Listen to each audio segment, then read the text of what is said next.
Why Facebook's decision on Trump could be make or break for his political future.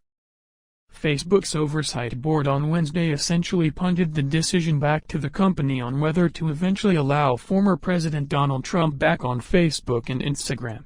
What the social media giant decides in the coming months will likely have major consequences for Trump's political power. It could be a make-or-break moment for Trump's political future, said Eric Wilson, a Republican political technologist. That's because being on Facebook is crucial for modern-day political campaigns, as a majority of Americans use the platform and those who do log into it multiple times daily.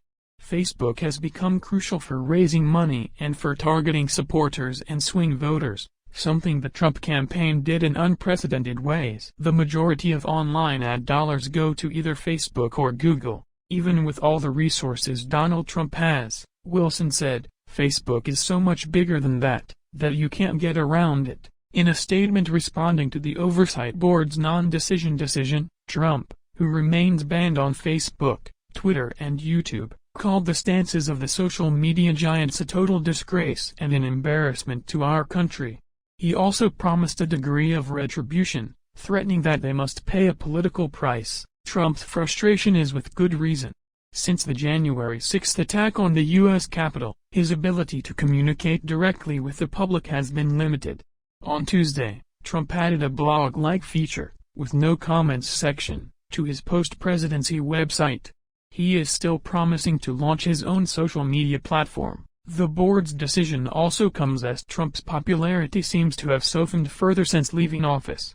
An NBC News poll released last week found that just a third of Americans had a favorable opinion of him, which was down several points from January. The survey also showed, for the first time, 50% of Republicans said they considered themselves more supporters of the GOP than Trump. Still, Trump's grip on the party is clear. Republicans on Capitol Hill appear ready to oust Representative Liz Cheney, Republican Wyoming, from her House leadership post, and it's largely about Trump. Cheney voted for Trump's impeachment and continues to be critical of Trump for his role in the January 6 insurrection. Facebook has been particularly important for Trump. In the months after he was elected president in 2016, Brad Parscale, Trump's digital director for that winning campaign, called the platform the highway in which his car drove on. Trump's campaign used Facebook to fundraise and spread its message, at times with false and odious information, in extraordinary ways to help win in 2016 and come close in 2020. Trump has the strongest fundraising list of any Republican, operatives say, and so much of how Trump was able to raise small-dollar donations was through Facebook. And Facebook's tools for micro-targeting are like no other platform. Without Facebook, a significant revenue valve would be shut off for Trump, imperiling a 2024 presidential bid, if he decides to run again. While the Trump team spent more than $100 million combined on Facebook ads in his two campaigns, it generated hundreds of millions more in campaign contributions, and who knows how many votes. It's very important for Trump and his political future, and his allies' political futures, to get back on the platform, Wilson, the political technologist, said.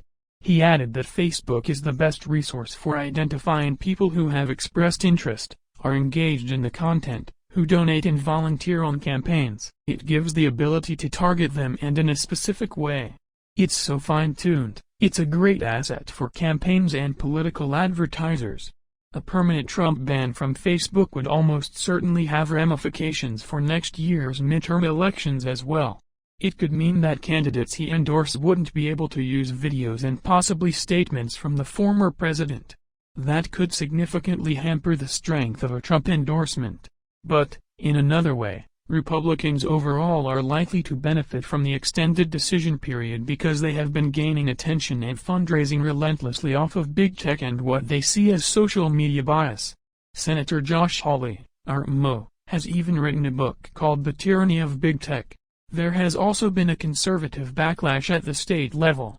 Just last week, the GOP-controlled Florida legislature passed a measure aimed at limiting social media companies' ability to censor candidates that stand for election in Florida and prevent them from deplatforming candidates. Trump's YouTube channel is still down, and he is permanently banned from Twitter.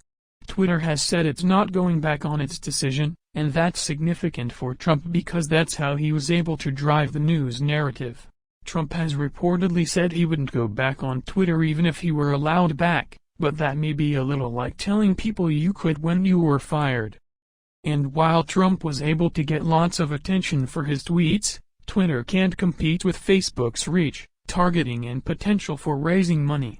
Facebook and other social media platforms removed or flagged many of Trump's posts over the years, but his decision to use his platform to condone rather than condemn the actions of his supporters during and after the January 6 attack is what led to his suspension, Facebook CEO Mark Zuckerberg wrote in a statement the day after the violence. The Oversight Board criticized Facebook for violating its own rules by imposing a suspension that was indefinite, said the company cannot make up the rules as it goes and that it should conduct a review into its contribution to the narrative of electoral fraud and political tensions that led to the events of January 6. With regard to Trump's suspension, the board set a timeline for Facebook to make a decision. Within 6 months of today, Facebook must review this matter and decide a new penalty that reflects its rules, the severity of the violation, and prospect of future harm.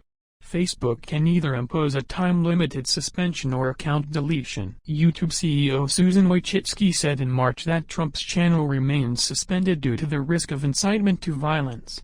She said YouTube would look to law enforcement for when that risk is less elevated. That may offer Facebook something of a roadmap, considering it is weighing what to do next and tried to have its company-appointed oversight board make the decision. In response to Wednesday's ruling, Facebook said it would determine an action that is clear and proportionate.